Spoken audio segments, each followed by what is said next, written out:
You are listening to Fantha Tracks. Hello and welcome to this episode of Reaction Crew, brought to you by those lovely star puffs over at fanthatracks.com. This is our chat for Skeleton Crew episode 4, which is entitled Can't Say I Remember No At Attin. This is, of course, as always, a spoiler-filled review, so if you haven't seen episode 4 of Skeleton Crew, then pause the episode and then come back once you have. If you remember, our crew of children broke out from the brig with the help of Jod, and they make their way to one of Jod's friends, Kim, who helps them find, or at least gives them, what they think could be the coordinates for the trip home. However, Jod nicks the coordinates. Kim has already called the New Republic, so they hightail it out of there. Because of the following special program, Wonder Woman and the Incredible Hulk will not be presented this evening.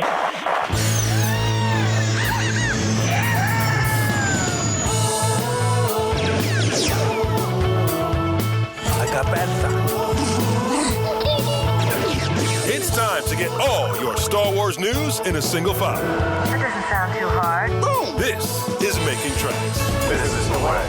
Here are your hosts, Mark Newbold and Mark Mulcaster. I know these people. They are brutal. Does this look Jedi to you? That's not how the Force works.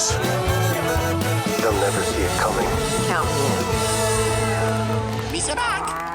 So, mirror universes, ships and bottles and everything else. Mr. Newbold, what did you think? I think on the face of it, it looked like you said, it looked like almost like a mirror universe thing. But when you dig into it, it was about 38 minutes long, I think. It was yeah. Packed with, loads of character stuff.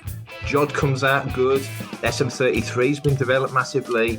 Byrne has her doubts. Neil, who knew Neil was Chihiro. So there's so many cool little moments in this one. And really, when it started and we're over what we think initially is At Attin, which of course it wasn't, you do wonder because you see the green mist, you see the stuff hovering in the skies, so it's a set up thing. I think you realise it's not just a world that happens to live in a maelstrom like Exegol or the centre of the galaxy like Bith or anywhere like that. It's a specific place that's been designed to be hidden. One first initial thought as I was watching it as it developed was At as in At Attin or At as in At Atlin could be a bit like Ord as in Ord Mantell. There's like 63 Ord planets around the galaxy. Right, yes. Feels something like that. It didn't catch all the names, but it kind of did feel like, at 1, at 2, and at. Yeah.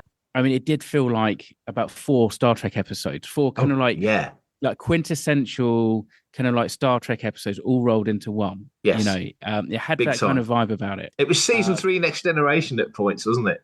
Pretty much. Yeah. The 2 kind of warring factors, that's all they know, so that's all they do. And what's been really nice about this series is that whereas they did back in the 80s and back in the 90s, is that would be the whole point of the episode. They're not really dwelling on that. That's kind of like just backdrop stuff. And you're really still getting all this lovely moments and scenes that is really developing and building the characters, which, to be fair, it's not something we get a huge amount in Star Wars. Everything with Star Wars tends to be rush, and you don't really get to spend time learning more about his characters. But, they've found it in the series so far, these moments where you can spend a little bit of time.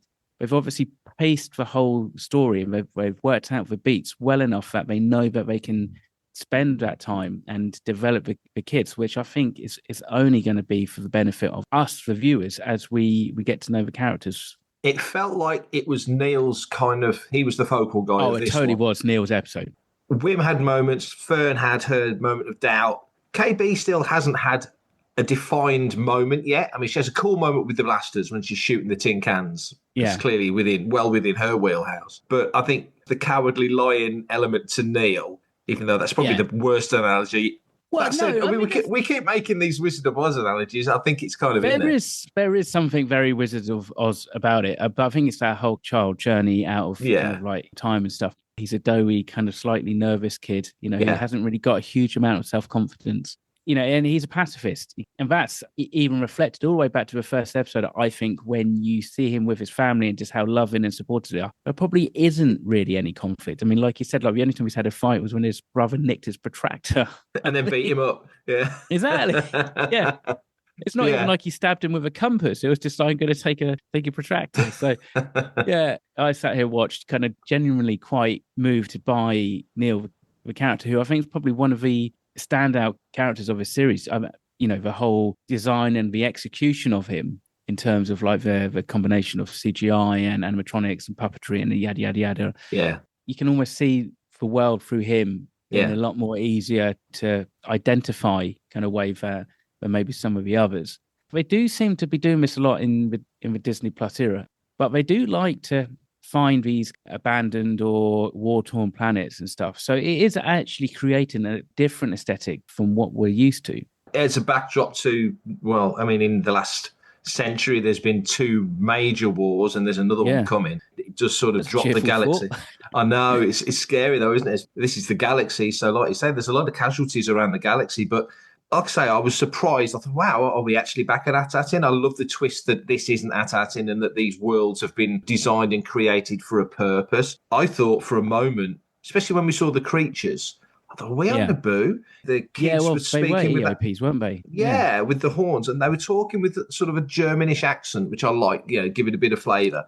But they were almost speaking in pidgin English. And I thought, wow, is this like an evolution of the Naboo and the Gungans now working and living together, and this has kind of come off the back of that? It wasn't, but I was kind of digging it for a few minutes. I wonder if this is Naboo. It's got that sort of feel about it. Yeah, exactly. That would be interesting, wouldn't it? You know, to have something like that can turn on its head. I'm going to skip over the fact that you're thinking about the merging of like the Gungans and the Naboo on maybe more levels than possibly most people are thinking about. I'm not thinking that, Mark. That's just you being weird. That's totally just me. Hey, it's Alyssa Wong, writer of Dr. Aphra, and you're listening to Fantha Tracks. Because I couldn't quite place the accent, because at times I kind of thought, oh, that felt kind of Germanic. But then there's also this undertone of French, that slight heavy French accent that they used to do anyway for the Twi'leks.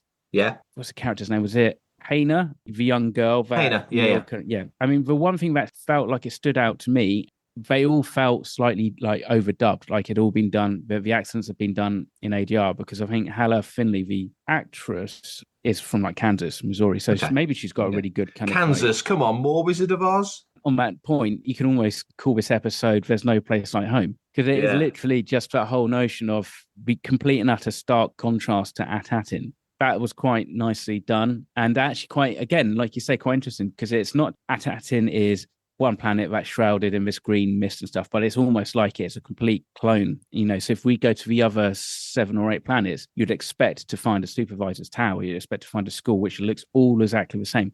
I mean, skipping around the episode, we get to their version of the supervisor's tower, and we go upstairs and we see the room and realise that there are coordinates to these different worlds, because Jod notices that the coordinates for here, for At Attin, are the ones that Kim gave him. So that kind of validates her a little bit. Exactly, yeah. So at least there's that. And it doesn't narrow down their search for At Attin, because as we learn, SM-33 was instructed to destroy them by his captain. And I'm still thinking him and Jod are starting to kind of get on the same page now. I know Jod knows how to play people, and SM-33 is a droid. And Fern has that cool moment where she remembers the nanny droid and how she played, inverted commas, the nanny droid.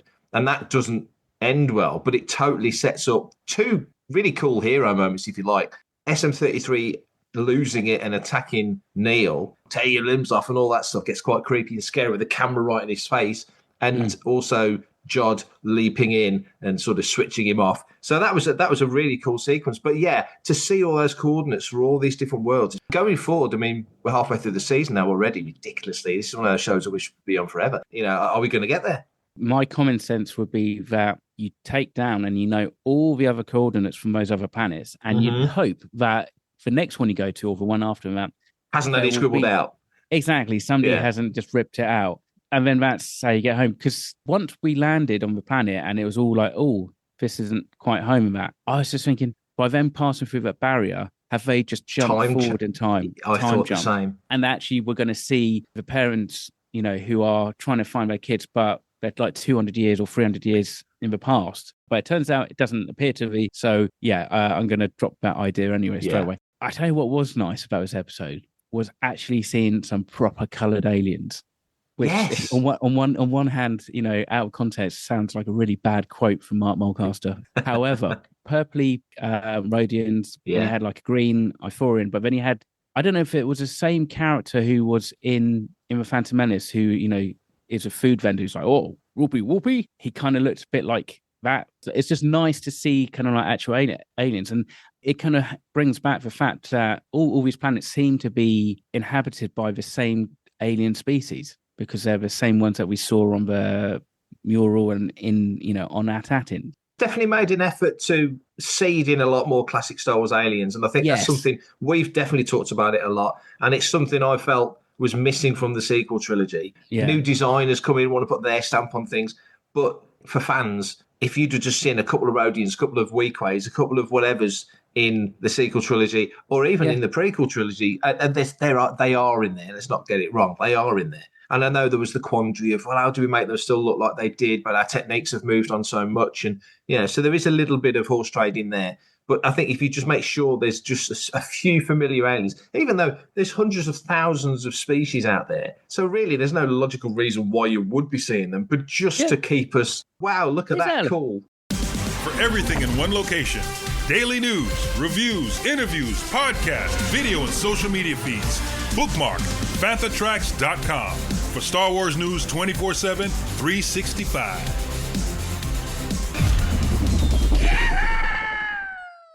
If you remove away actually SM-33 and the aliens, other than some of the armor that the two warring factors, like they had very much like the General Veers style helmets. If somebody walked in and they didn't know this was Skeleton Crew, it could be any kind of dystopian sci-fi kind of show.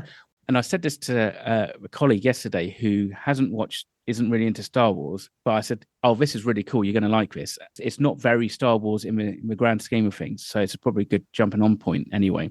It kind of works on its own without necessarily feeling like it has to tie into the bigger universe. But then there's these small little touchstones here and there, even if it's just the use of Aurebesh and stuff, that just kind of brings it all back in. I've had a couple of people say, oh, it didn't really feel like Star Wars to me like last episode, Matt.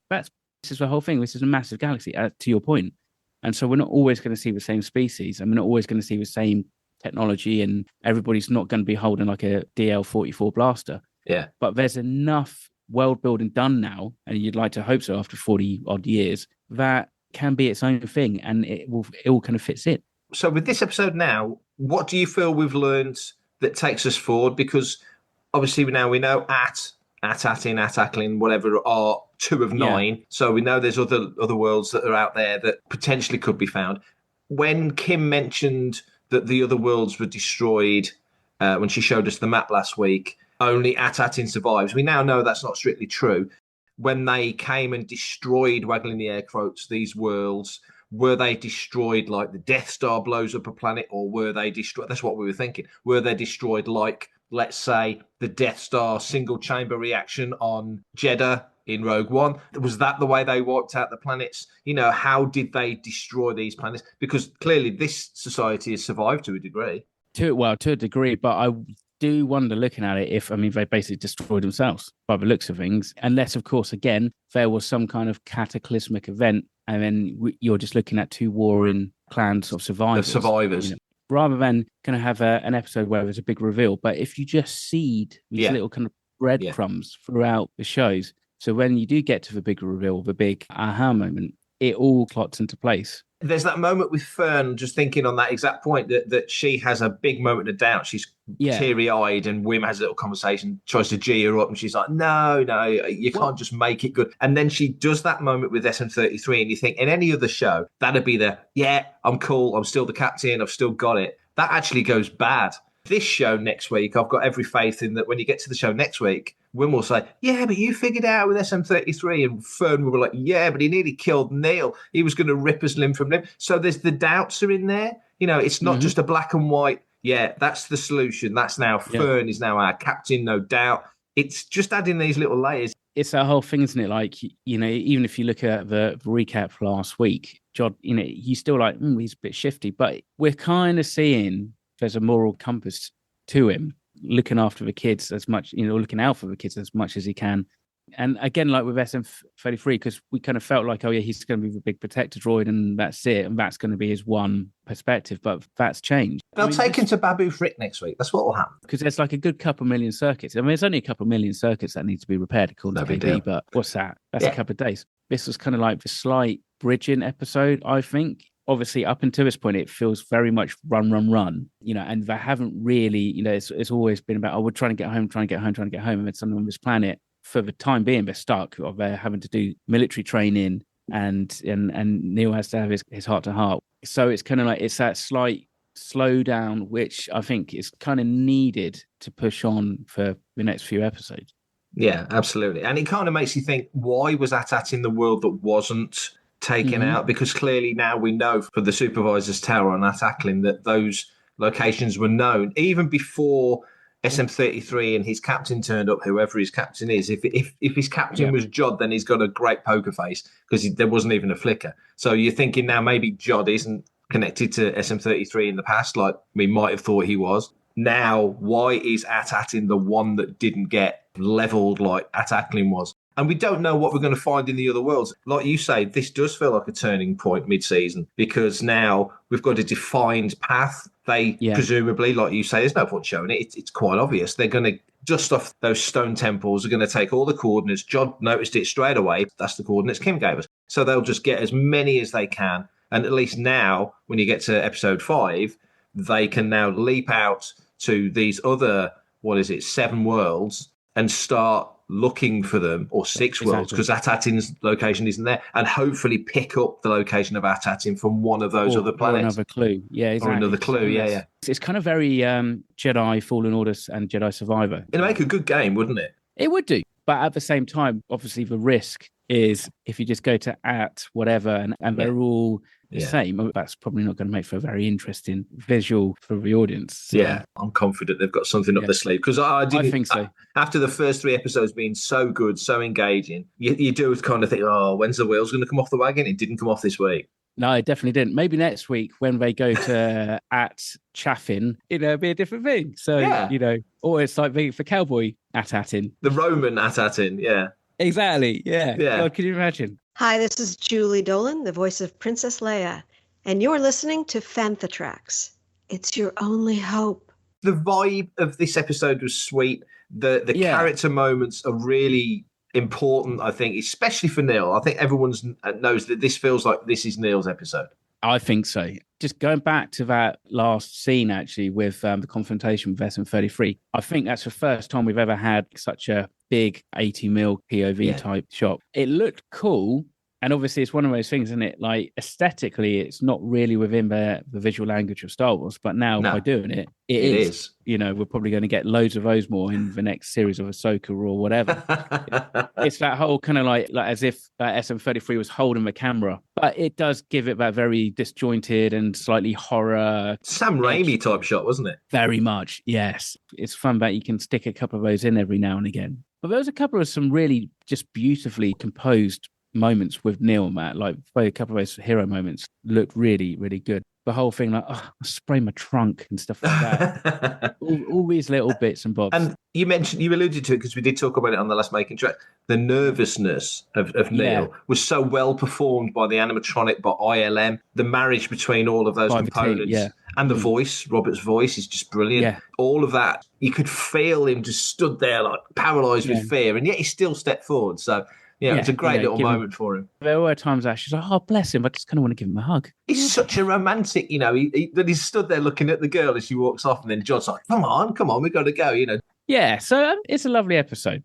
But also, like you said, there are other kind of character moments throughout from some of the others. Absolutely. I think with KB, we're probably just going to get these little bits and bobs just dropped in. I kind of get that feeling you're going to build up this picture of that she's a cyborg, and we don't necessarily need to have, something, unless, of course, she turns around and she has a big kind of monologue and it's like, oh, I wish I was a real kid. But so I think she's still got to have a moment. And I think actually so's probably Wim, actually, I think. Yeah, I mean, he's annoyed when they get back to At Attin. He's, at the beginning, he slumps in his seat. He's like, oh, I wanted my adventure. Don't worry, kid. It's not over yet. It's not over yet. But this episode of Reaction Crew is.